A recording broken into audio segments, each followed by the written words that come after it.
சனாதன தர்மத்தை மனதில் வைத்திருக்க வேண்டும் என்ற உத்வேகம் எழுந்துள்ளதாக நீதிபதி ஜி.ஆர். சுவாமிநாதன் தெரிவித்துள்ளார்.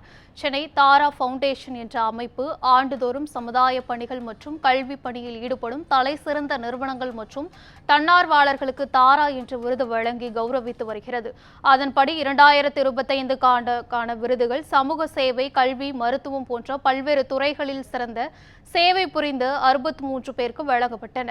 ஸ்ரீ காஞ்சி காமகோடி மடாதிபதி சங்கர விஜயேந்திர சரஸ்வதி அருளாசியுடன் சென்னை சின்மயா மிஷன் ஹாலில் நடைபெற்ற விழாவில் சென்னை உயர்நீதிமன்ற நீதிபதி ஜி.ஆர். சுவாமிநாதன், முன்னாள் தேர்தல் ஆணையர் கோபால் சுவாமி, முன்னாள் நீதிபதி வெள்ளிநாயகம் உள்ளிட்டோர் பங்கேற்றனர். சிவபுரம் ஆதீனம் திருநாவுக்கரசர், மன்னார்குடி செண்டலங்கார செண்பக மன்னார் ராமானுஜ ஜீயர் ஆகியோர் சிறப்பு விருந்தினர்களாக பங்கேற்று விருது வழங்கி கௌரவித்தனர். தாரா ஃபவுண்டேஷன் அமைப்பின் தலைவர் ஸ்ரீ வினோத் ராகவேந்திரன் தலைமையில் நடைபெற்ற நிகழ்வில் மாணவர்களின் கலை நிகழ்ச்சிகள் நடந்தன. இதைத் தொடர்ந்து விழாவில் மதுரை திருப்பரங்குன்றத்தில் உள்ளது போன்று வடிவமைக்கப்பட்ட தீபத்தூணில் நீதிபதி ஜி.ஆர். சுவாமிநாதன் தீபம் ஏற்றினார். இங்க ஒவ்வொருத்தரும் தன்னோட ஃபீல்டுல ஒரு எக்ஸலன்ஸ் காட்டினவா, each and every one of தம்.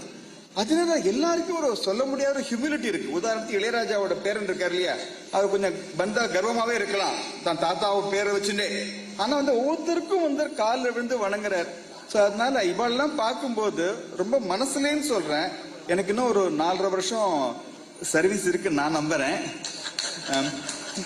அதுக்கு பண்ண பதவி நிக்கலாம் விரட மாட்டாங்கன்னு நினைக்கிறேன். ஆனா இந்த இருக்க போற 4.5 வருஷம் இருக்கு இல்லையா, அதுல நான் ஒரு எக்ஸலன்ஸ் காட்டணும், சனாதன தர்மத்தை மனசுல வச்சுக்கணும் அப்படிங்கிற அந்த ஒரு எண்ணத்தை, அந்த உத்வேகத்தை இந்த நிகழ்ச்சி எனக்கு கொடுத்திருக்கு. அதற்கு அழைத்தமைக்காக நான் வினோத்துக்கும் கிளாஸ்மேட் சுரேஷ் கடமைப்பட்டிருக்கேன்.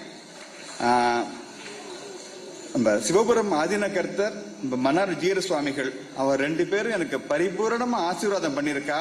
அதுவே எனக்கு மிகப்பெரிய ஒரு சக்தியும் உத்வேகமும் தரும். அப்படி ரொம்ப நன்றியோட உங்களை அது பண்றேன். Thank you so much.